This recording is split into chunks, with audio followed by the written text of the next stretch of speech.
Bonsoir.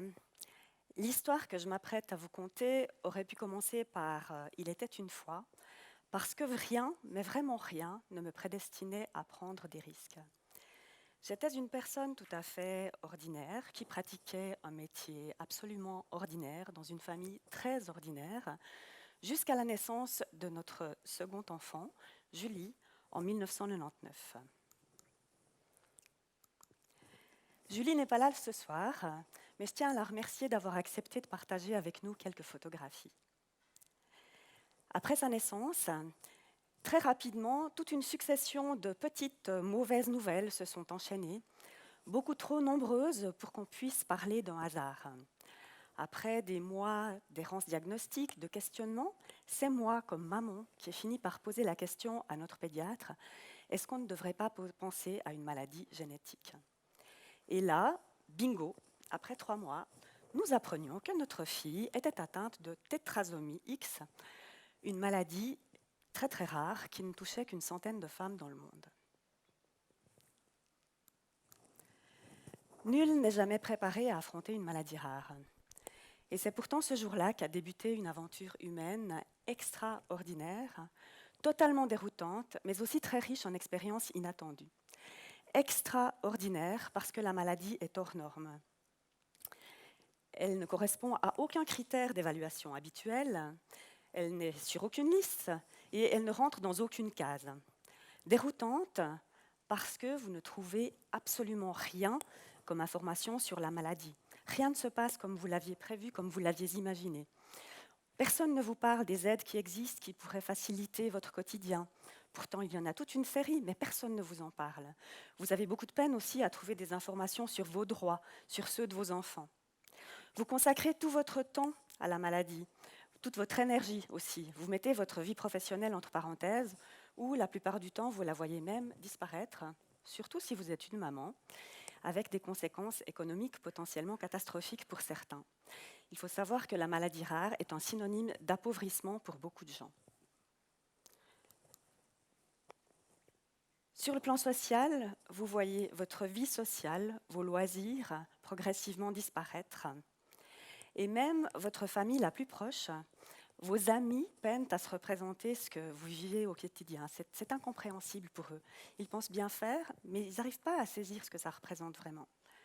Vous vous retrouvez donc seul, très seul, jusqu'à ce que vous rencontriez d'autres personnes confrontées à la même situation. C'est cette histoire que nous avons vécue et que racontent la plupart des personnes concernées. Les représentations que se font le public, les médias, le monde politique, nos décideurs, notre société des maladies rares sont la plupart du temps extrêmement floues. Mais au fait, c'est quoi une maladie rare? En Europe, on définit une maladie comme étant rare lorsqu'elle touche moins d'une personne sur 2000. Alors si elles sont vraiment aussi rares que ça, mais pourquoi en parler? Eh bien parce qu'elles représentent à elles seules près d'un quart des 30 000 maladies qu'on connaît. Donc c'est une raison suffisante pour en parler à mes yeux. Et si les maladies, elles sont rares, les patients, eux, sont vraiment nombreux. Ces maladies, elles touchent entre 6 et 8% de la population. Ça fait globalement à peu près une personne sur 15. Dans cette salle, le nombre de personnes qu'on a estimé avoir, c'est à peu près 180. Donc statistiquement, ça veut dire que 10 à 12 personnes parmi nous pourraient être touchées par une maladie rare. C'est quand même beaucoup, hein.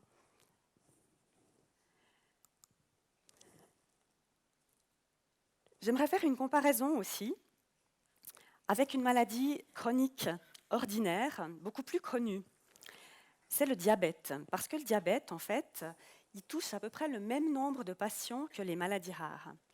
La différence, c'est qu'avec le diabète, on n'est pas du tout dans cette constellation-là. Le diabète, on connaît, on sait comment faire, on a des spécialistes, des diabétologues, des endocrinologues, on a des médicaments, on sait que ces médicaments ils vont être remboursés, il n'y a pas de problème majeur avec ça, ou presque, c'est une affaire qui roule.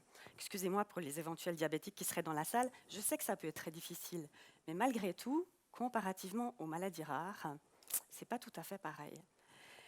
Les maladies rares, c'est une toute autre histoire. Les patients, leurs proches, se heurtent à l'incompréhension générale, surtout lorsque la maladie ne se voit pas. Les compétences des professionnels sont souvent lacunaires. C'est un petit clin d'œil pour certains de mes amis médecins. Ils n'ont pas eu de formation dans le domaine des maladies rares pendant leurs études. Et du coup, ça pose beaucoup de problèmes parce que quand ils sont confrontés à des symptômes incohérents de leurs patients, ils ont tendance à banaliser ou bien alors à dire que c'est des problèmes psy qu'ils collent le plus souvent sur le dos de la mère. Pas très drôle, mais c'est la vérité. C'est très long pour avoir un diagnostic. Il faut attendre des mois, parfois même des années, si tant est que vous avez la chance d'en avoir un jour un. Et quand on a un diagnostic, après on se pose des questions par rapport au pronostic. Mais là aussi, point d'interrogation. Le pronostic, la plupart du temps, il est inconnu ou bien alors très pessimiste. Et la médecine n'apporte que très rarement les réponses espérées. Le nombre des traitements, la recherche sont insuffisants. Pour quelles raisons? Parce qu'en fait, les pharma, ils hésitent à se lancer dans des procédures très longues, très coûteuses, où potentiellement l'intérêt économique, la rentabilité économique ne serait pas au rendez-vous. Au final, ça veut dire que plus de 95% des maladies rares ne bénéficient d'aucun traitement. 95%. Alors si la maladie qui vous touche ou qui touche votre enfant a la chance de bénéficier d'un traitement, vous vous dites « yes, tout va bien ». Mais la réalité, ce n'est pas tout à fait ça. Parce que ça n'est pas parce qu'il y a un traitement que vous avez la garantie que ce traitement va être remboursé par les assurances sociales. Pour quelle raison? Parce que, comme ces maladies sont rares, elles ne figurent pas sur les listes qui servent de sésame à leur remboursement. Donc, il y a vraiment une forme criante d'inégalité de traitement pour ces gens-là. Je vous rappelle, accessoirement, que l'assurance maladie est obligatoire, que vous, comme moi, comme les patients atteints de maladies rares, on paye des cotisations de prime maladie. Par contre, vraiment, pour le remboursement, soit des tests, soit des traitements, ce n'est pas du tout la même chose.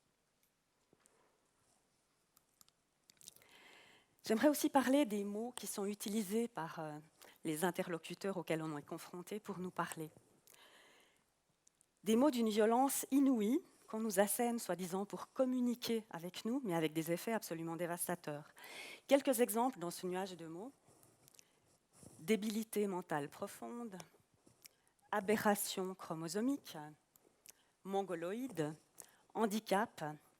Et la cerise sur le gâteau, c'est une phrase que nous a écrite une assurance protection juridique que nous avions sollicitée et qui nous a répondu « La survenue du sinistre est antérieure à la conclusion du contrat ».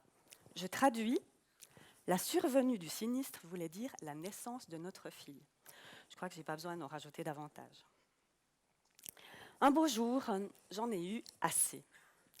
Pour notre fille, pour défendre ses droits, je me suis informée, je me suis engagée et je suis partie au combat. Au combat. Franchement, mais ce que j'ai l'air d'une guerrière, c'est vraiment n'importe quoi. Mais combat, parcours du combattant, ce sont les termes qu'utilisent les gens qui vivent ce genre de situation. J'ai donc assigné en justice à plusieurs reprises l'assurance sociale qui refusait injustement de rembourser tout ce qui concernait notre fille. Et Julie a gagné 4 fois sur 5. J'ai donc voulu que les personnes à qui on annonçait un diagnostic de maladie rare ne revivent pas la même chose que ce que nous avions vécu en famille. J'ai souhaité que notre expérience, nos batailles servent à d'autres. Et en 2012, après une conversation avec mon mari, qui a glissé une petite phrase comme ça qui a servi de déclencheur, je me suis inscrite à une formation, une spécialisation dans le domaine des maladies rares et de la génétique à l'étranger, parce que rien n'existait dans ce domaine-là en Suisse à ce moment-là. J'ai abandonné ma profession et j'ai monté en Valais un projet novateur qui n'existait à nulle part en Suisse, un projet destiné à améliorer la qualité de vie, le parcours de vie et de santé des personnes concernées. Un parcours axé sur la formation, l'accompagnement et la coordination des interventions. J'aime beaucoup cette phrase de Sénèque. Mais honnêtement, je dois dire que je ne suis pas sûre que j'aurais osé si j'avais su à quel point la route serait longue. J'ai lu un jour qu'entre le moment où on débute un projet et celui où il est pérennisé, il s'écoule en moyenne 17 ans. Alors j'ai fait le calcul, c'était vite fait. Hein. Dans 17 ans, moi je serai à la retraite. Donc ce n'est pas moi qui vais voir ça. Alors maintenant, le succès il commence à être au rendez-vous. C'est formidable, mais rien n'a été simple. J'ai eu des périodes de doute absolument immenses. 1000 fois, j'ai pensé abandonner. J'ai rencontré des obstacles sur ma route auxquels je ne m'attendais absolument pas. Et je dois dire que je travaille toujours en permanence hors de ma zone de confort. Mon père, qui est décédé en 2016, m'a dit, alors que je lui expliquais en quoi consistaient mes activités, « Ma fille, tu as choisi une voie bien rocailleuse. » Notre fils, lui, s'est écrié « Mais maman, mais t'as inventé un nouveau métier !» J'étais un peu interloquée, mais en fait, avec le recul, je réalise qu'il avait tout à fait raison. Quant au bénévole de la Fondation active dans le transfert de compétences qui m'a aidé à monter ce projet, quand on est arrivé au bout de notre collaboration, il a conclu en citant Mark Twain.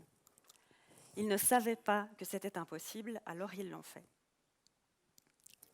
Ce projet a débouché l'année dernière sur la création de l'association Maraval, Maladies rares Valais, qui est la première structure cantonale intégralement dédiée aux maladies rares dans notre pays. Nous poursuivons les activités qui avaient été menées précédemment et nous fédérons à la fois les patients, leurs proches et aussi les professionnels qui s'occupent de ces gens-là.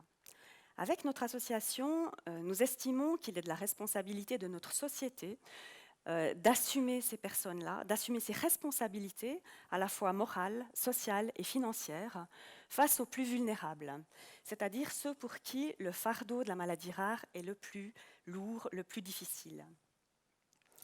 Donc nous allons continuer, nous avons osé, nous allons tout prochainement débuter des négociations avec l'État du Valais pour aller dans ce sens-là, et nous allons continuer à prendre des risques.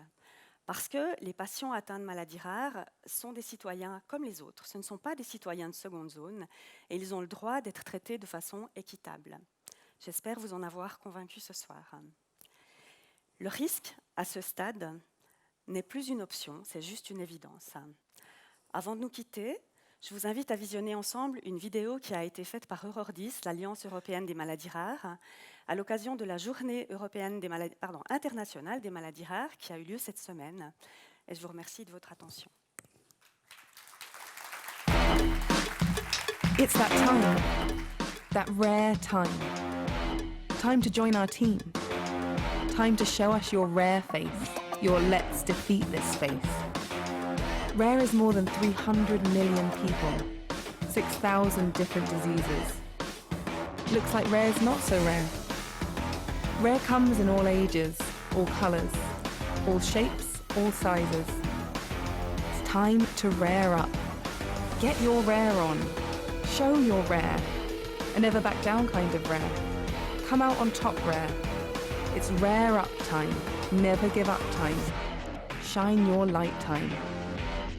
With your help, we can raise awareness and increase support for research in the ever-growing movement against rare disease. Show you're rare. Show you care. Merci de votre attention.